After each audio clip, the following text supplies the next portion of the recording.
56 square meter. Ito yung second bedroom. Grabe yung bintana. Ang ganda. Super ganda ng view. So, it's facing Antipolo.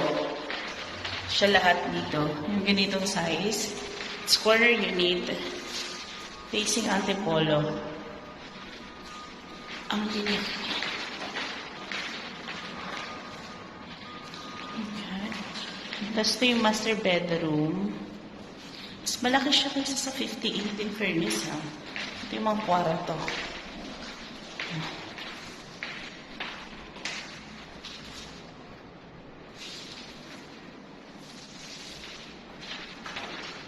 Grabe yung view. Ang ganda. Mas maganda ang higher floor.